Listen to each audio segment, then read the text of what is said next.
Operation घर दिला दो में आज हम बात कर रहे हैं सुपरटेक बिल्डर की और सुपरटेक बिल्डर से होगा पूरा हिसाब किताब। हम आपको ऐसे लोगों से मिलवाएंगे जिन्हें सुपरटेक ने तय वक्त पर घर देने का वायदा तो किया था, लेकिन अभी तक ये लोग अपने घर का इंतजार कर रहे हैं। इसके अलावा आपको ये भी बताएंगे कि एनसीआर में सुपरटेक के कौन कौन से प्रोजेक्ट्स हैं जो कि विवादों में घिरे हुए हैं। हमारी मुहिम ऑपरेशन घर दिला दो में सुपरटेक से घर खरीदने वाले लोग भी सीधे चर्चा में हमारे साथ जुड़ेंगे, लेकिन चर्चा शुरू करने से पहले देखिए ये रिपोर्ट और डिबेट शुरू करेंगे ठीक 3 मिनट 21 सेकंड बाद।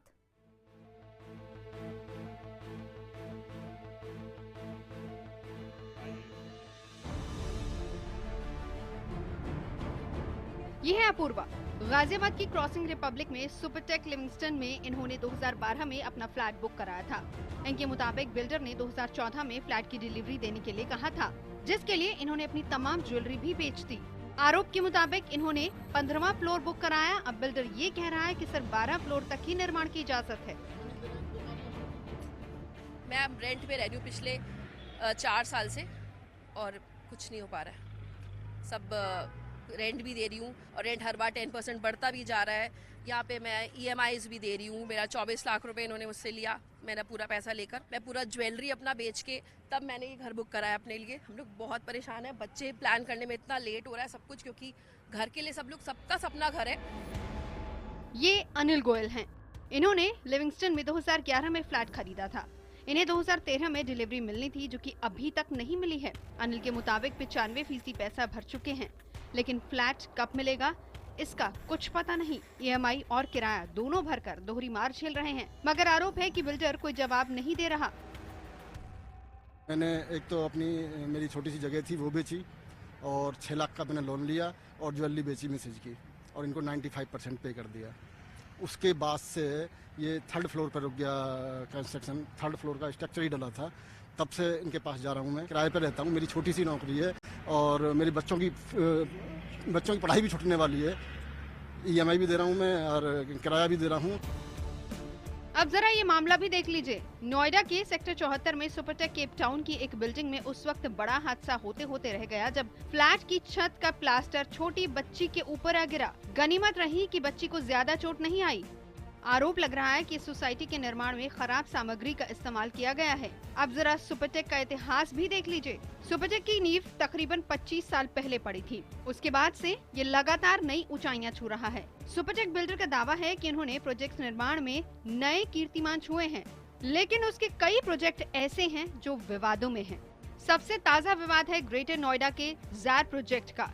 ये प्रोजेक्ट ग्रेटर नोएडा के सेक्टर ओमिकॉन 1 में है। निर्माण में नियमों के उल्लंघन के आरोप में ग्रेटर नोएडा अथॉरिटी ने सुपरटेक के 105 विला समेत 1009 फ्लैट सील करने का आदेश दिया है। नोटिस में जार के अवैध टावर्स को 30 दिन में सील करने का आदेश दिया है। अथॉरिटी के मुताबिक सुपरटेक ने जार कॉम्प्लेक्स में 844 हाउसिंग यूनिट्स की इजाजत दी गई थी, मगर कंपनी ने 20 एकड़ की टाउनशिप में 1853 यूनिट्स का निर्माण कर दिया। नोएडा अथॉरिटी ने ये भी कहा कि अगर 30 दिन के अंदर संतोषजनक जवाब नहीं मिला तो फ्लैट सील कर आगे की कार्रवाई की जाएगी। हालांकि सुपरटेक का कहना है कि उसने नियमों का उल्लंघन नहीं किया। इसी तरह का विवाद 2 साल पहले भी सामने आया था, जब इलाहाबाद हाई कोर्ट ने अप्रैल 2014 में नोएडा सेक्टर 93 में सुपरटेक एमराल्ड के 2 40 मंजिला टावर सियान और एपेक्स को गिराने का आदेश दिया था। ये फैसला ग्राहकों को सुविधाएं न मिलने की याचिका के बाद लिया गया था। इस फैसले के खिलाफ सुपरटेक बिल्डर सुप्रीम कोर्ट पहुंचा, जहां अदालत ने टावर गिराने पर रोक लगा दी। हालांकि सुप्रीम कोर्ट ने ये भी कहा कि इन टावर्स को सील रहने दिया जाए। पायल भुयन, दिल्ली, IBN7। तो सुपरटेक के लोग किस कदर परेशान हैं, ये आज हम आपको बताएंगे। और आज तमाम लोग हमारे साथ मौजूद होंगे, वो जिन्होंने अपना घर बुक कराया लेकिन अभी तक उन्हें उनका आशियाना नहीं मिला है। चर्चा करने के लिए खास मेहमान जो जुड़ चुके हैं, परिचय करा देती हूं। नितिन सक्सेना हैं, अध्यक्ष हैं all India consumer education society के। वकील नवनीत सरीन जी हमारे साथ हैं। सुपरटेक के ग्राहक रत्ना सिंह हमारे साथ हैं। शैलेंद्र बर्णवाल हमारे साथ हैं। बीवी राय सिंघानी जी हमारे साथ हैं और संजय कुमार हमारे साथ हैं। इसके अलावा मेरी सहयोगी पायल मौजूद है वहां जहां सुपरटेक में घर बुक करवाए तमाम लोग उनके साथ मौजूद हैं। एक और बात हम यहां पर आपको ये भी बता दें कि सुपरटेक के ओनर को हमने बुलाया था और उन्होंने वायदा किया, आर के अरोड़ा साहब ने वायदा किया कि वो आएंगे, यहां पर ग्राहकों के सवालों का जवाब देंगे। लगातार हम उनको ट्रैक कर रहे हैं। उन्होंने पहले वायदा किया हम आएंगे, लेकिन उसके बाद उन्होंने ना हमारा फोन उठाया और ना ही कोई प्रतिक्रिया, ना ही उनकी तरफ से कुछ ऑफिशियली हमें मिला। मेल हमारी जा चुकी है, किसी ने भी अभी तक वहां से हमसे संपर्क करने की कोशिश नहीं की। वायदा करके वो मुकर गए और वो यहां पर नहीं आए। पूरे कार्यक्रम के दौरान कोशिश करेंगे कि लगातार उनको फोन लगाते जाएं, कम से कम अगर यहां नहीं आए हैं तो फोन का जवाब तो दे दें। ये खाली कुर्सी इंतजार कर रही है। सबसे पहले पायल आप ही के पास आना चाहूंगी, क्या कह रहे लोग? बिल्कुल नवजोत, यहाँ पर वो लोग हैं जिन्होंने सुपरटेक केप टाउन में अपना घर बुक कराया था। कुछ को मिल गया, कुछ को नहीं मिला। जिनको नहीं मिला उनकी परेशानी जानते हैं। ये बताइए कि आप यहाँ रहते हैं, आप ही का घर है? हाँ जी, मैं यहाँ पर रेंट पर रह रहा हूँ अभी। मैंने यहाँ पर बुक करवाया था 2010 अप्रैल में और 2010 जुलाई में। अभी अप्रैल चल रहा है, ऑलमोस्ट 6 साल हो गए हैं। अभी मुझे फ्लैट का कुछ अता पता नहीं कब मिलेगा, कोई टाइमलाइन नहीं दी गई है कि कब मुझे फ्लैट मिलेगा। सर आप बताइए, आपको घर मिला है? नहीं, मुझे अभी तक नहीं मिला है। अभी मैं कल भी इनके ऑफिस गया था, तो ये इन्होंने एक ये पोजेशन का वो बना के जो उसके ड्यूज थे और उसके साथ ये कंसेंट लेटर के 5-6 पेज नीचे लगाए थे। ये कहते हैं इसमें साइन करो पहले, तब आपको जो है ये पोजेशन देंगे। तो उसमें वो उन्होंने लिखा हुआ था कि हम जो करें आप हमें कोई ऑब्जेक्शन नहीं करोगे, जो हम गलत काम करें। अब जैसे ये एक इलीगल टावर बन रहा है ये सामने, ये उसी की वजह से है। नवजोत, तो आपने यहाँ पे लोगों की परेशानी देखी। ये यहाँ पे रेंट पे रहते हैं, फ्लैट बुक कराया गया है, रेंट पे इसलिए यहाँ पे रहते हैं देखने के लिए कि काम कितनी तेजी से आगे बढ़ रहा है, लेकिन काम आगे बिल्कुल नहीं बढ़ रहा है क्योंकि यहाँ पे मजदूर ही नहीं है। नवजोत बिल्कुल पायल रहिए हमारे साथ, तो एक एक करके तमाम उन लोगों से भी बात करते हैं जो मेरे साथ स्टूडियो में मौजूद हैं। बुक करा चुके हैं अपना घर, लेकिन अभी तक ना तो उनको घर मिला है और ना ही सुपरटेक की तरफ से कोई आश्वासन मिलता है। इस दौरान जब पायल लोगों से बात कर रही थी, हमने दोबारा कॉल लगाने की कोशिश की, लेकिन आर के अरोड़ा साहब की तरफ से कोई रिप्लाई नहीं आया, कोई रिस्पॉन्स नहीं मिल रहा है, फोन हमारा पिक नहीं कर रहे। दोबारा कॉल लगाने की कोशिश करेंगे, कोशिश ये भी करेंगे कि आपसे डायरेक्ट उनकी बात कराएं। हमारे साथ इस वक्त रत्ना जी मौजूद है। रत्ना जी, ये बताएं क्या परेशानी, कहाँ बुक कराया था आपने और अभी स्टेटस क्या है उसका? एक्चुअली मैंने 2012 में सुपरटेक की शॉप बुक कराई थी इको बाजार 1 में। इन्होंने बिना मेरे इंफॉर्मेशन के उस शॉप को कैंसिल कर दिया। 3 महीने बाद जब मैं वहां गई तो मुझे पता चला ऑलरेडी मेरी शॉप कैंसिल है। मैंने कहा कि मेरा पैसा आप वापस कर दीजिए, तो इन्होंने कहा कि आप उल्टा शॉप का जो ऑल इंक्लूसिव 60 लाख की शॉप है उसका 15% आप उल्टा हमें दीजिए। हाँ। मैं उस वक्त नहीं, उसका रीजन क्या बताया फिर उन्होंने? कोई रीजन नहीं बताया कि आप साइन कर चुके हैं हमारे पेपर्स पर। लेकिन आप तो कोई और पेपर्स पर आपने साइन किए थे ना, जिसमें आपने 30 लाख की शायद पेमेंट की थी। मैंने उनके सिर्फ फॉर्म पे साइन किए थे, ऐसा कोई और पेपर्स आया नहीं था। मैंने तो सिर्फ 10% अमाउंट दिया था। हाँ। तो मैंने कहा कि आपने ये चीज मुझे पहले क्यों नहीं बताई, तो मुझे कहा गया कि आपकी आंखें नहीं थी, आप पढ़ नहीं सकती थी। ये मुझे जवाब, इस तरह के जवाब दिए जाते हैं। आर के अरोड़ा साहब सुन रहे हैं तो कम से कम आकर बात तो कीजिए आपकी तरफ से। अगर आप नहीं तो ठीक है, आपके तमाम नुमाइंदे इस तरह के जवाब देते हैं उन लोगों को जिनसे आप पैसा ले चुके हैं। आप तो खुद कर्जदार हैं इन लोगों के, कम से कम आइए जवाब दीजिए। खाली कुर्सी इंतजार कर रही है। नवनीत जी, ये बताएं कि इस तरीके से अगर बिल्डर बात करेगा तो कैसे, क्या उम्मीद लगाए बैठे हैं ग्राहक कि हमें घर मिलेगा, कब मिलेगा? लगता नहीं है कि अब इनका आशियाना कभी बनेगा ऐसे?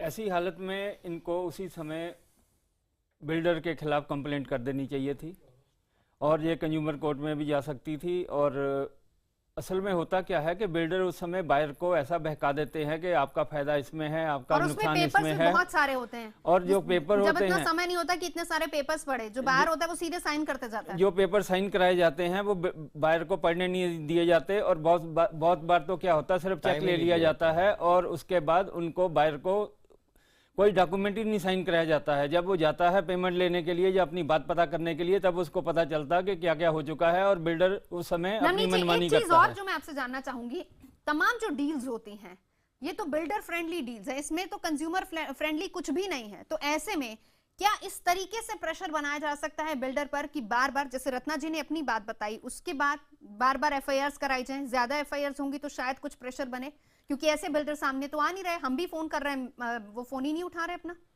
देखिए, ये जो जितने बायर के साथ प्रॉब्लम हो रही हैं ये सारे के सारे एक legally under Indian penal law crime है। लेकिन मुश्किल क्या है कि हमारे बायर जो हैं, हिंदुस्तान के जो होम बायर हैं, जहाँ प्रॉपर्टी बायर हैं, वो डरते हैं, वो अपना पैसा जो है वो डुबोने के लिए तैयार हो जाते हैं, लेकिन प्रॉपर लीगल सिस्टम जो है उसको फॉलो नहीं करना चाहते।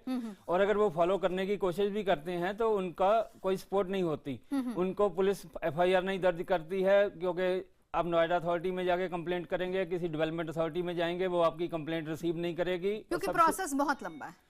प्रोसेस लंबा ही नहीं है, प्रोसेस के अलावा वहाँ पे बहुत कुछ ऐसा है जो अंडर हैंड डीलिंग होती हैं, उसके कारण बायर को फिर इंसाफ नहीं मिलता। यानी आपका ये कहना है कि तमाम, चाहे वो अथॉरिटी हो या बिल्डर हो, सब आपस में मिले होते हैं? देखिए, ये तो बिल्कुल ओपन सीक्रेट है कि मैं लौट रहा हूं आपके पास। सारे का सारा काम जो है वो बायर का, बिल्डर का और अथॉरिटीज के बीच में मिल बांट के होता है। ठीक है, हमारे साथ नितिन जी भी मौजूद हैं, जिनसे नितिन जी मैं आपसे जानूंगी, लेकिन जरा दो और बायर्स के से भी बात कर लेते हैं। जी राय सिंघानी जी, आप बताइए।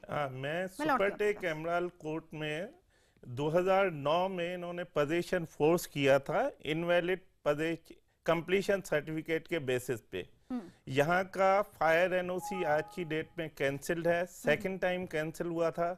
पहले 29 मार्च 2012 में कैंसिल हुआ, फिर बीच में मिस्टर PK राव ने आउट ऑफ वे जाके 2013 अक्टूबर से 2014 मार्च तक इसको रिवाइव कर दिया, फिर जून 17 से इसको कैंसिल कर दिया। तो आज की डेट में फायर NOC कैंसिल्ड है, स्ट्रक्चर अर्थक्वेक रेजिस्टेंट नहीं है, 300 कॉलम वीक है, जिसको के दिल्ली IIT ने सर्टिफाई किया है। तो आज की डेट में अगर भगवान की कृपा से न हो, अगर वहाँ आग लगती है या अर्थक्वेक आता है, तो ये डिजास्टर शायद वर्ल्ड का वर्स्ट होगा। It would be definitely worse than उपहार, क्योंकि रेस्क्यू के लिए वहाँ पे कुछ नहीं है। ठीक है, शैलेंद्र जी के पास जाऊंगी, लेकिन उससे पहले एक मिनट मैं लौटती हूँ, क्योंकि 1 घंटा हम चर्चा करेंगे आपसे। शैलेंद्र जी, लौटूंगी आपके पास, लेकिन उससे पहले हम लगातार ये बता दें, आप लोग को भी यहाँ पे बताना चाहती हूँ कि हम फोन कर रहे हैं RK अरोड़ा जी को, बार बार फोन करने के बाद भी वो फोन नहीं उठा रहे, कोई रिस्पॉन्स वहां से नहीं मिल रहा है, वो सामने नहीं आ सकते, तो उनका कोई डायरेक्टर, कोई नुमाइंदा जो उनको वहां पर मौजूद हो, कोई तो आए, कम से कम सवालों का जवाब तो दे। खाली कुर्सी अभी भी इंतजार कर रही है, लेकिन वो न तो हमारा फोन उठा रहे हैं, ना ही कॉन्टैक्ट हमसे कर रहे हैं। हम दोबारा फोन लगाते जाएंगे तब तक, जब तक कि ग्राहकों को उनका घर नहीं मिलता, क्योंकि हमारी मुहिम ही है ऑपरेशन घर दिला दो। शैलेंद्र जी। नमरूद जी, मैं आपसे यही कहना चाह रहा हूँ कि भले वो अरोड़ा जी नहीं हो, उनका सारा स्टाफ हम लोग को वॉच कर रहा है कि कौन कौन यहाँ पे आया है। बिल्कुल, वो देख रहे होंगे शायद वहाँ बैठे। 16 अप्रैल की बात है कि मैं एक TV चैनल पे बयान दे रहा था, उसके बाद जो सुपरटेक के लोग आए हमारे पास, हालांकि मैंने जो चीज़ उन्होंने इशू रेज किया था कि मैं एक 570 मीटर का एक प्लॉट है वहाँ पे सुपरटेक केप टाउन में, तो उसमें हमने कहा था कि इसका इन्होंने लैंड यूज चेंज करके वहाँ पे कार पार्किंग वगैरह बना दिया था। खैर उस दिन है ना मीडिया का रिस्पांस रहा, मीडिया के कारण ही है ना बिल्डर भी थोड़ा सा ना सचेत हुए हैं, हाँ। तो उसके बाद अरोड़ा साहब खुद आए थे और उन्होंने कहा था ठीक है आपने ये इशू उठाया है, और उन्होंने बोला कि मैं 570 मीटर का ये जो एरिया है जहाँ से कार पार्किंग हटा लूंगा, उसको ग्रीन बेल्ट में चेंज कर दूंगा स्पोर्ट्स एरिया। लेकिन आज मैं केप टाउन की बात नहीं कर रहा हूँ, क्योंकि मैं इको विलेज 2 की बात कर रहा हूँ। हाँ। मैंने अपना फ्लैट 2011 में बुक कराया था और इनको 2014 में देना था। मैं मेरे पास स्टेटस ये है कि उन्होंने 2015 मई में मेरे पास अप्रैल में मेरे पास मेल आया कि सर आप अपना सारा पैसा जमा कर दीजिए और हम आपको फ्लैट विद इन 30 डेज दे देंगे। कितना पैसा आप दे चुके हैं? मैंने 100% दे दिया, 100% पेमेंट आप कर चुके हैं। लेबर वेलफेयर दे दिया, फार्मर कंपनसेशन दे दिया। तो अभी क्या स्टेटस है, मिला या नहीं मिला? नहीं मिला। और अब कह क्या रहे हैं, जब आपने उनसे जाकर ये बात पूछी कि आपने तो 100% पैसा दे दिया है, तो उसके बाद क्यों नहीं घर दे रहे, तो क्या मैं बिल्कुल सरप्राइज था। उन्होंने कहा कि सर वो तो खुद आश्चर्य कर रहे हैं कि आपके पास पोजीशन लेटर कैसे चला गया, पैसे उन्होंने पूरे ले लिया। वो मेरे से सरप्राइज हो रहे कि आपको पोजीशन कैसे हो गया, फ्लैट तो तैयार ही नहीं था उस समय। आपके पास पोजीशन लेटर आ चुका है? पोजीशन लेटर आ चुका है, सारा पेमेंट कर दिया, मेरे पास नो ड्यू सर्टिफिकेट भी है। नितिन जी, नितिन सक्सेना जी हमारे साथ इस वक्त मौजूद हैं। नितिन जी, मैं आपके पास आना चाहूंगी, ये प्रेसिडेंट है all India consumer education society के। नितिन जी, एक तो वायदा करना, पैसे ले लेना, और ऊपर से फ्रॉड, ये बहुत बड़ा फ्रॉड है। देखिए, जहां पर प्रॉमिस किया गया वहां घर नहीं दिया गया, जो प्रॉमिस किया गया उसके हिसाब से घर नहीं दिया गया, फिर उसके बाद NOC दे दिया गया जबकि वहां पर तो फ्लैट तैयार नहीं है। ये बहुत बड़ा फ्रॉड है, बहुत बड़ा फ्रॉड है, चीटिंग है कंज्यूमर के साथ। इस और दिल्ली जैसे शहर में ये चीज़ें हो रही हैं। अगर आप RK अरोड़ा जी को बोले कि हम बुकिंग देंगे 8-10 फ्लैट की या 2-4 फ्लैट की, तो अरोरा जी तुरंत आ जाएंगे। अगर आपने ये ग्रीवेंसेस की बात करी तो अरोरा जी अपने सॉल्यूशन क्या है नितिन जी, बताएं तो क्या करें कंज्यूमर्स बाउंसर्स को भेजेंगे। सॉल्यूशंस यही है कि कंज्यूमर को बिल्कुल अवेयर होना चाहिए और गवर्नमेंट को सख्त होना चाहिए। ट्रांसपेरेंसी की बहुत बड़ी जरूरत है। सबसे पहला काम नितिन जी एक सजेशन दीजिए इनको, जो सबसे पहला काम अभी कर सकते हैं तुरंत बाद। सबसे पहला काम यही कर सकते हैं कि है ना, सीधे बिल्डर को शिकायत करें और एक पुलिस कमिश्नर, मिलता ही नहीं है ना? हाँ, बिल्डर नहीं मिलता, रजिस्टर्ड नोटिस उसको डालें और एक copy to the police commissioner को डालें, चीफ सेक्रेटरी नोएडा को डालें और फिर इसका सारी चीजें डिटेल्स बना के ये कंज्यूमर प्रोटेक्शन एक्ट के अंदर अपना मामला दायर करें। हो सकता है वहाँ इनको देरी जरूर होगी, परंतु वहाँ न्याय जरूर मिलेगा इनको। और वहाँ पर है ना, डे टू डे आप अपनी पैरवी करें, शॉर्ट डेट के लिए अप्लाई करें, बार बार कंज्यूमर कोर्ट पे भी प्रेशर डालें कि मेरे को जल्दी इसके अंदर डेट्स दें तो मेरे को न्याय मिल जाएगा। और ये सारी ग्रीवेंसेस अगर आप करेंगे अगर इस तरह का प्रोसेस करेंगे तो ये एक सॉल्यूशन है। नहीं तो इन्होंने बिल्डर्स ने पुलिस को खरीद लिया है, पॉलिटिशियंस को खरीद लिया है और कई जगह तो हमने देखा है जुडिशरी भी इनके आगे लाचार। नितिन जी मैं लौटूंगी आपके पास, मैं लौटूंगी। संजय कुमार जी भी इंतजार कर रहे हैं क्योंकि वो भी अपनी बात बताना चाहते हैं। पायल मेरी सहयोगी वहां पर मौजूद है।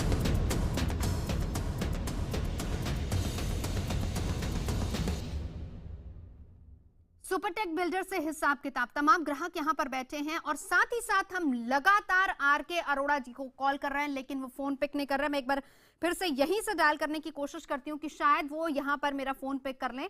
मैंने नंबर डायल कर दिया है और अरोड़ा साहब अगर आप देख रहे हैं शो तो प्लीज आप आइए, कम से कम जवाब दीजिए। बेल जा रही है, आप बेल की आवाज सुन सकते हैं, बेल लगातार जा रही है। हम कोशिश करेंगे कि उनसे बात करें। इसके अलावा हमारी पूरी टीम लगातार उनके तमाम दूसरे लोगों से इन टच में है। देखते हैं कि वो फोन उठाते हैं या नहीं। फोन बेल जा रही है लेकिन अभी तक कोई रिस्पांस नहीं है।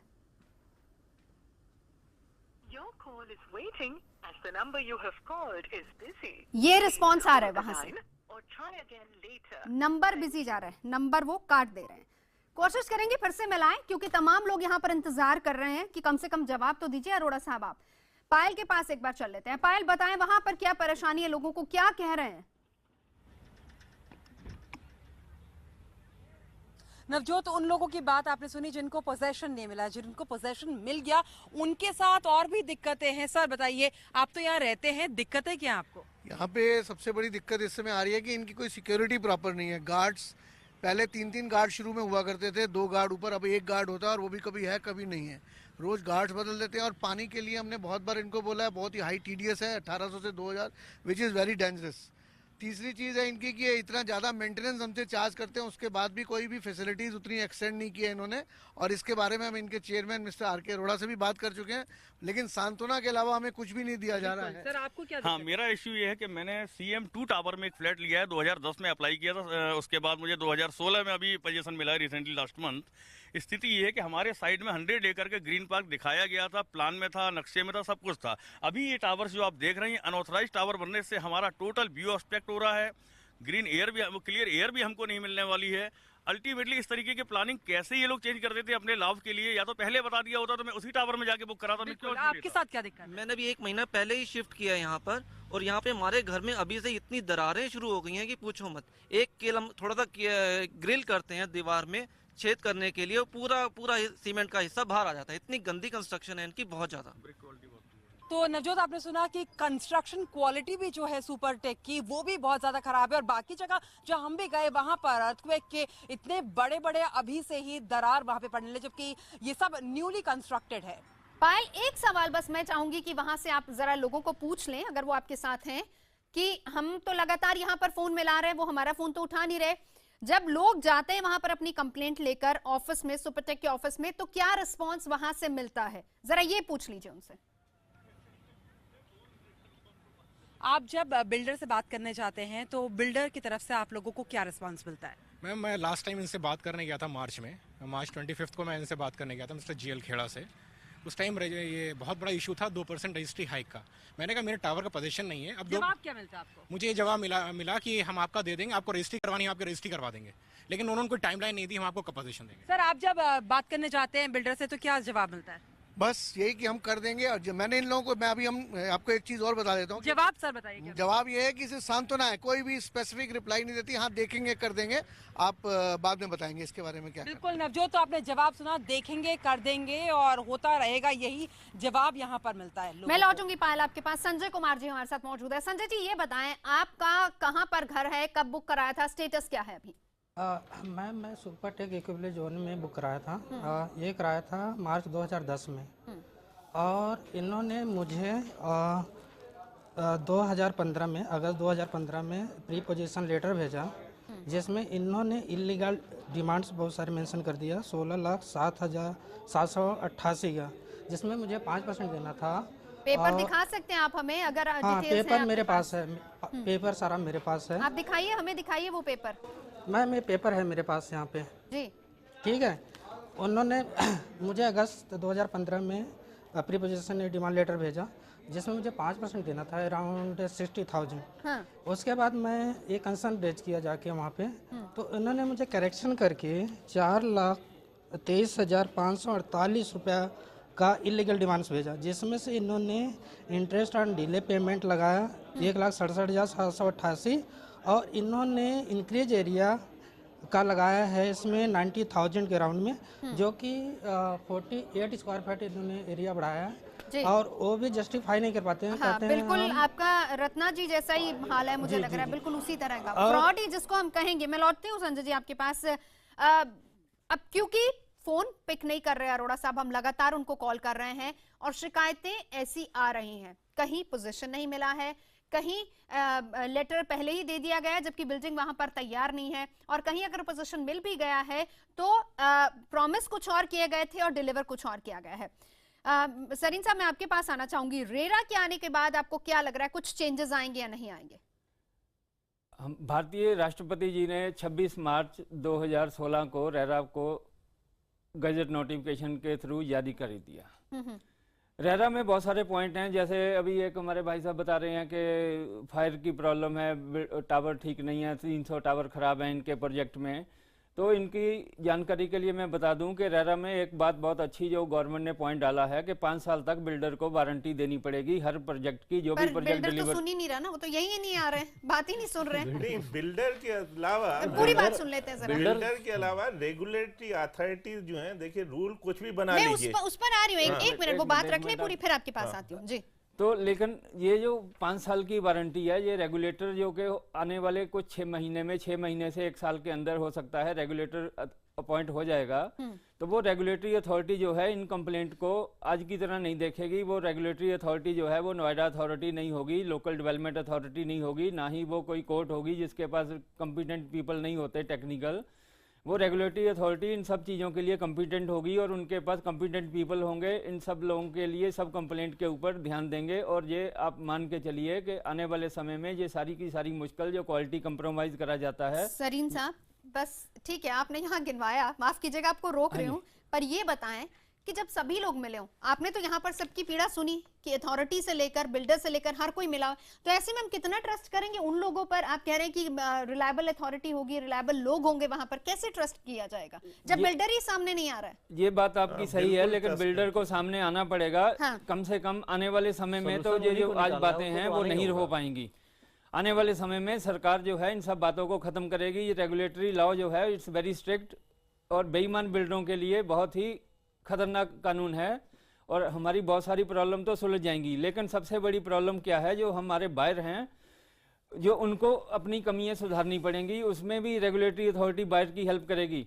लेकिन मेरी सलाह सब बायर से यही है कि आप ऑर्गेनाइज होइए, आप अपने प्रोजेक्ट लेवल पे अपने आप को ऑर्गेनाइज करिए, अपनी एसोसिएशन बनाइए, और जहाँ जहाँ आपके साथ नाइंसाफी हो रही है आप मिलके पॉइंट उठाएंगे। ठीक है, राय सिंघानी जी अपनी बात रखिए। ठीक है, लौटती हूँ सरीन जी। ऐसा है कि रूल्स तो आज की डेट में भी हैं, बिल्डर को एनबीसी के मुताबिक काम करना है, फायर अथॉरिटी को और नोएडा अथॉरिटी को उसको सुपरवाइज करना है। लेकिन आज की डेट में वो लोग केवल शोकाज नोटिस इशू कर देते हैं, उसके बाद में काम नहीं करते। इसका ग्लेयरिंग एग्जाम्पल है, ये चीफ फायर ऑफिसर का लेटर है। ये कहता है 17/6/2014 को एनओसी कैंसिल्ड है। कहता है कि क्योंकि मामला सर्वोच्च न्यायालय में विचाराधीन होने के कारण इस पर कार्रवाई नहीं की जा रही। जबकि फायर एक्ट 2005 क्लियरली कहता है अंडर पॉइंट 10 कि no court shall entertain any suit application other proceeding in respect of any notice और आर्डर। ये फायर एनओसी कैंसिल्ड है। फायर डिपार्टमेंट बिल्डर के हिसाब से फायर एक्ट 2005 के अगेंस्ट कार्यवाही कर सकता है, नहीं कर रहा। नोएडा अथॉरिटी ने 9 नोटिस इशू किए हैं। नितिन जी इसी पर जवाब रख दीजिए अगर आपने सुना हो तो। नितिन जी ये कहना चाह रहा था, जैसे सरीन साहब ने भी बोला था बिल्डर्स के आगे कंज्यूमर को यूनाइट होना चाहिए। बिल्कुल सही बात है, उन्होंने बोली कंज्यूमर को यूनाइट होना पड़ेगा। बिल्डर्स के इस तरह के वादे, प्रलोभन और इस ब्रांड एम्बेसडर्स जो इस तरह की बातें बोलते हैं और वो चीज़ सच्चाई में नहीं होती, सिर्फ सपने का घर रहता है, वो घर भी नहीं मिलता। लाखों रुपए कंज्यूमर के लिए जाते हैं और वो बैंक लोन दे रहा है और इससे फ़ायदा किसका हो रहा है? सिर्फ बिल्डर का फ़ायदा होता है, बैंक का फ़ायदा होता है और ये जो ब्रांड एम्बेसडर्स हैं इनका फ़ायदा होता है। कंज्यूमर को कुछ भी नहीं मिला इन सब करके। एक सिर्फ उसको बीमारी और मिल गई है कि जो उनके चक्कर काटेगा और उसका ब्लड प्रेशर हाई होता है। मैं अब यही कहूँगा कि कंज्यूमर को आरटीआई का यूज़ करना चाहिए। जैसे अभी सिंघानिया साहब ने ये बोला कि अगर ये शो कॉज नोटिस नहीं मिल रहे, शो कॉज नोटिस इशू हो जाते हैं, फिर कोई कार्रवाई नहीं होती, तो इनके ऊपर आरटीआई लगानी चाहिए। कम से कम गवर्नमेंट बॉडीज के ऊपर आरटीआई तो लगा सकते हैं, बिल्डर्स के ऊपर तो आरटीआई। चलिए मैं लौटती हूँ आपके पास। जरा एक बार फिर से आरके अरोड़ा जी को फोन लगा लेते हैं। लेट्स सी कि अभी वो फोन उठाएंगे या नहीं। उसके बाद रत्ना जी मैं आपके पास आऊंगी। मैं अभी बात करवाती हूँ आपकी। जरा आरके अरोड़ा जी से फिर से बात कर लेते हैं। अगर वो फोन उठा लें तो हो सकता है कि आपकी प्रॉब्लम्स का हल मिल जाए, कम से कम जवाब तो दें। रत्ना जी आपके पास आऊंगी आपके पास। शैलेन जी रुकिए, बेल जा रही है लगातार। डीएम को आप फोन लगाइए, पूछे कि वो क्या कार्रवाई कर रहे हैं। उससे पहले जरा बिल्डर से बात कर लेते हैं। बिल्डर से बात कर लेते हैं जरा। सॉल्यूशन तो नहीं देना, डीएम को देना है। डीएम को आप डीएम को बुलाइए, फायर डिपार्टमेंट को बुलाइए, नोएडा अथॉरिटी को बुलाइए, सॉल्यूशन उनको देना है। आप आवाज सुन सकते हैं?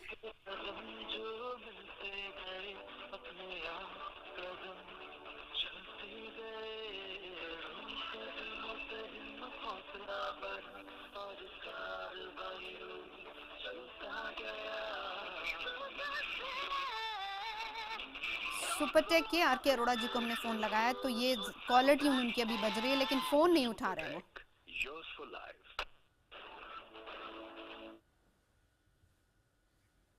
चलिए फोन उठाया नहीं है। 2 बार हम कॉल कर चुके हैं, फोन उठाया नहीं है।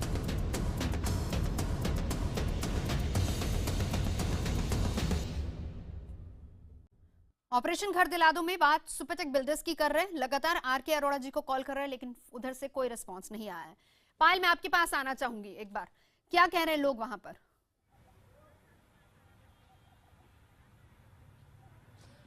नवजोत, यहाँ पे लोगों की वही शिकायत है। आप ये बताइए कि फाइनेंशियल दिक्कत आपको कितनी आती है? बहुत दिक्कत आती है। एक सिर्फ आप ईएमआई और रेंट ही नहीं है, इसके अलावा बहुत से खर्चे होते हैं जब आप यहाँ पर आते हैं।